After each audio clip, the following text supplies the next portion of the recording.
उनका जब गुरुजी कुंडलपुर चातुर्मास कर रहे थे 96 का 76 का 76 से तो जब वहाँ पे चातुर्मास के दौरान एक ऐसी घटना घट गई कि आचार्य से जब कठिन में भारी बीमार हुए, शल्यग्न की स्थिति बन गई, जैसे तैसे वो उससे उभरे और उभरने के बाद वो थोड़े थोड़े चलने लगे। तो चलने के बाद वो सीधा वहाँ से कुंडलपुर के लिए आ गए बिहार करके। कमजोरी है, चले आ रहे धीरे धीरे करके, और इतने कमजोर कि चलते चलते जब वो कुंडलपुर पहुँचे तो दूसरे दिन फिर बुखार आया उन्हें। मतलब बुखार ने उन्हें छोड़ा नहीं कभी भी। अभी बुखार आया, थोड़े दिन बाद वो थोड़े से उभरे तो थोड़ा सा बुखार कम हुआ। देखना संयोग कैसा बनता है, जब आपके जीवन में संघर्ष की घड़ियां होती है तो एक के बाद एक चेन लगती है। तो थोड़ा सा उनको उस दिन बहुत पीड़ा थी आंखों में, चूंकि बुखार एक लगातार उनके बना रहा, कमजोरी थी, और तो उस बुखार की हीट जब शरीर में होती है तो आंखों में जलन होती है। आप देखोगे तो हाथों के तलवों में, पैरों के तलवों में और आंखों में जलन होती है। उस दिन उन्हें बहुत ज़्यादा तकलीफ थी और उनकी आंखों में जलन हो रही थी। और संयोग से जो छुल्लक जी लोग थे, वो जो छोड़कर गुरुदेव कटनी में आए थे, स्वरूपानंद जी और छुल्लक समय सागर जी महाराज, ये दोनों उस दिन वहाँ पर उस समय आ गए थे।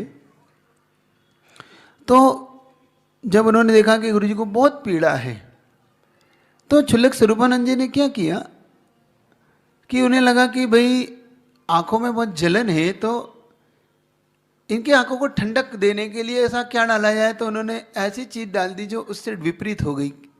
पता क्या? सीखना है ये, कभी नहीं करना गलती। उन्होंने दमोह से चंदन का तेल मंगाया। अब कहने को लगता है चंदन ठंडा है ना, लेकिन चंदन में बहुत ज्यादा तेज एसिड का काम कर जाता है, बहुत ज्यादा जलन होती है। और उन्होंने क्या किया, और गलती से उस चंदन के तेल को गुरुजी की दोनों आंखों में एक एक बूंद डाल दिया। डाला था ठंडक के लिए, लेकिन कर्म के उदय में ये भी विपरीत हो जाता है। देखो कितना विपरीत। और कुछ क्षण बाद जब उसमें जलन मची, इतनी ज्यादा तेज पीड़ा होने लगी, तो जब हल्की आंख खोली तो इतनी मोटी हो गई वो, और लाल, और उसमें से खून उतर आया। एक तो बुखार की पीड़ा, सिर दर्द, ऊपर से और पीड़ा। तो यहाँ पर तुरंत वहाँ पे एक हटा वाले डॉक्टर कहलाते थे, तो वो डॉक्टर साहब वहाँ पर आए और उन्हें देखा। और देखने के बाद शिखर चंद जी उनका नाम था, डॉक्टर शिखर चंद जी हड्डा वाले के नाम से वो जाने जाते थे। और उन्होंने देखा तो उन्होंने बड़े नाराजगी जताई कि ये क्या कर दिया।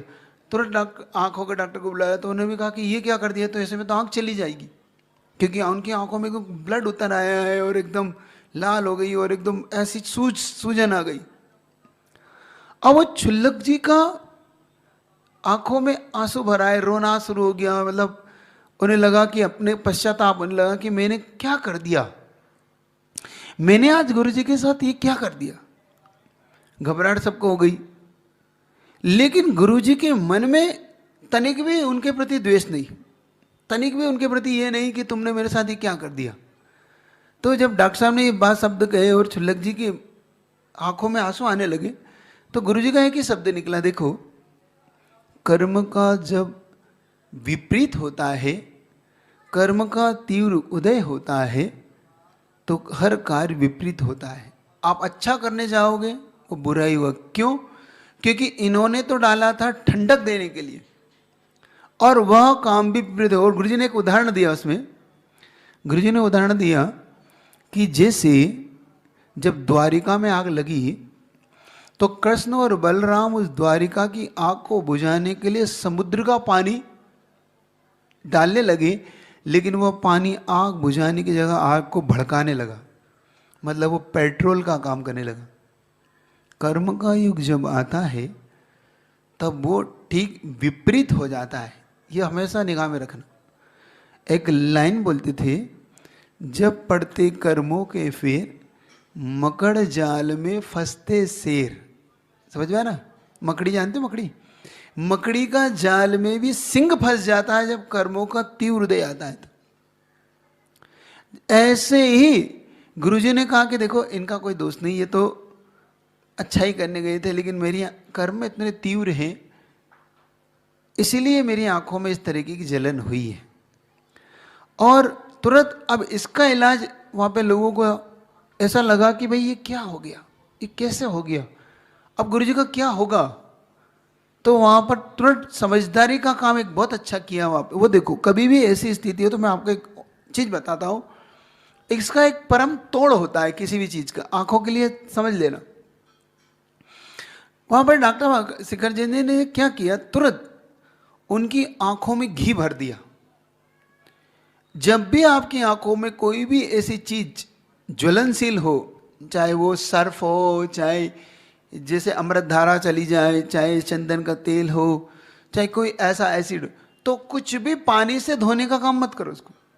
क्योंकि अधिकतम अपन क्या करते, छींटे मारते हैं पानी के, तो वो पानी वहां पर रिएक्शन उसमें दुगना पीड़ा देता है, क्योंकि जो भी चीज गई है वो पानी के कारण फैलने लगती है, और जब फैलती है तो आंखों में दुगनी पीड़ा देती है। तो उसका एक ही काट है घी, और वो भी गाय का और शुद्ध घी हो, जिसमें किसी का हाथ न लगा हो। हाथ से अगर हाथ लग जाए तो हाथ का भी घी एक ऐसी संवेदनाशील चीज है कि घी में अगर आपने एक बार हाथ लगा दिया तो आप देखना उस 2 या 3 दिन में उस घी में अलग प्रकार की गंध आने लगती है। कभी कभी आप गलती करते हैं ना, क्या करते हैं आप लोग, मैं बताता हूँ। आप लोग घी बर्तन से, बरनी से घी ऐसा निकालो और उसके ऊपर थोड़ा सा रह जाता है तो आप ऐसे हाथ से करके उसमें लाग देते, वही इतना सा ही घी आपके पूरे घी को खराब कर देता है। ये गलती नहीं करना, उसको उसी में आप वहाँ से पहुँच के अपने बर्तन में ले लो जिसमें आपने घी निकाला है, उसमें मत डालो। कभी उंगली से घी निकालने का पुरुषार्थ मत करो, बल्कि चम्मच से निकालो। क्योंकि एक बार मुझे इसकी डांट पड़ी थी।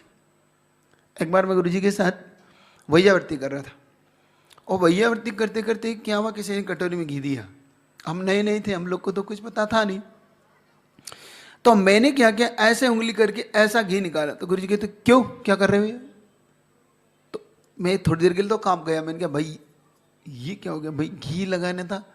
तो मैं देखने लगा कि, मैंने कहा गुरुजी वैयावर्ती के लिए देखो, फिर बड़े प्रेम और वात्सल्य से कहते देखो ऐसे नहीं निकालते, घी इतना सेंसिटिव होता है, इतना संवेदनशील। देखो अचेतन पदार्थ है कहने को, लेकिन संवेदना कितना उसके अंदर, संवेदना मतलब कितनी जल्दी वो आपके हाथ की एनर्जी को एब्जॉर्ब कर लेता है।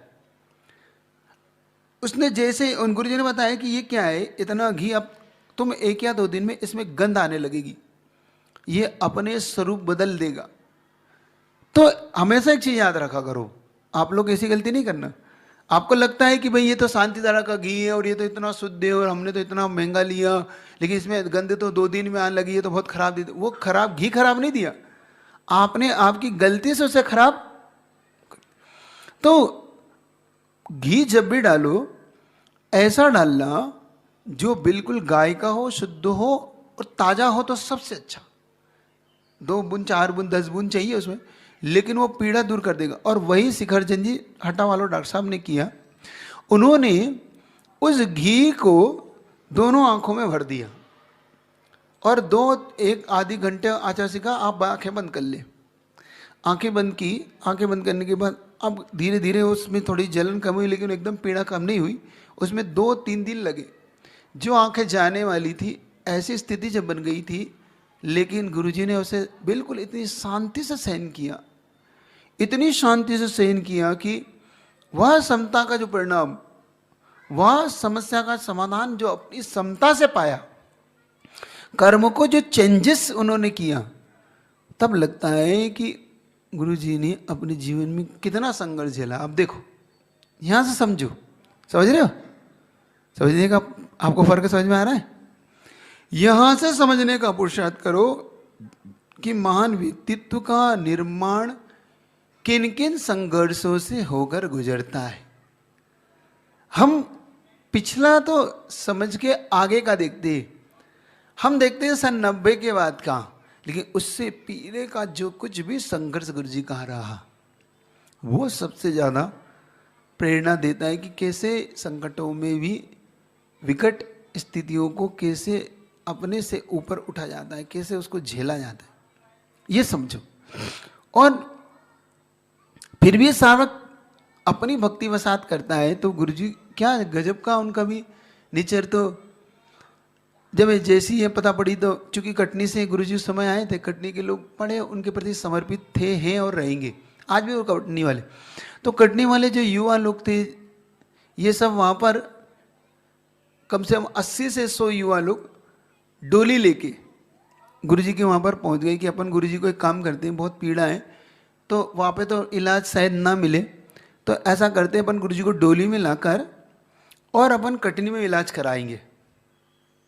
और वह डोली लेके गुरुजी के पास पहुँच गए और गुरुजी से निवेदन करने लगे कि आचार्य श्री देखिए, और उसके लिए उन्होंने प्रमाण भी ले लिया, किसका? पंडित जगमोहन लाल जी शास्त्री का। जगमोहन लाल शास्त्री जी ने बहुत सारे उनको उदाहरण दिए कि देखो आप परिस्थितियों के अनुसार डोली में बैठ सकते हैं और ला सकते हैं, ऐसी कोई बात नहीं, जाओ चले जाओ। तो गए और डोली लेके वहाँ पहुँचे, गुरुजी से कहने लगे तो गुरुजी उनसे कहते कि देखो इस तरीके से बार बार जाना आना अच्छा नहीं होता, अब आँखों में मेरी सुधार है, ये मैं इस तरीके से यहाँ जाऊँ। और उसी समय दमों वाले आ गए तो वो कहने लगे कि गुरुजी हम लोग डोली लाएं, तो खटनी वाले कहने लगे, तो दमों वाले कहले हम गाड़ी लाए हैं, हम गाड़ी में ले जाएंगे। तो खटनी वाले कहते हैं देखो भैया तुम बड़े आदमी हो, तुम गाड़ी लाए, हम छोटे आदमी हम डोली लाए। मतलब वहाँ पर आपस में भी भक्तों को में भी आपस में इस बात का प्रतियोगिता होती थी कि भाई हम गुरुजी को पहले स्वस्थ करें गुरुजी की, और ये प्रतियोगिता शायद जिंदगी भर बनी रही है ना। ये प्रतियोगिता उनके भक्तों में, उनके प्रति अपना आदर विनय रखने वाले लोगों में, सब में ये भावना बनी रही कि हम गुरुजी की भैयावर्ती अच्छी तरह से करें। लेकिन अगर विवेक खो दो, अगर थोड़ा सा विवेक का उपयोग न करो तो शायद ऐसा मैं मानता हूँ कि यह एक मुसीबत का घर भी हो सकता है। मतलब आपकी अविवेकपूर्ण भैयावृत्ति गलत भी हो सकती है। जैसे कहने को तो क्षुल्लक जी ने भैयावृत्ति ठीक करने का भाव किया लेकिन विवेक नहीं रखा ना।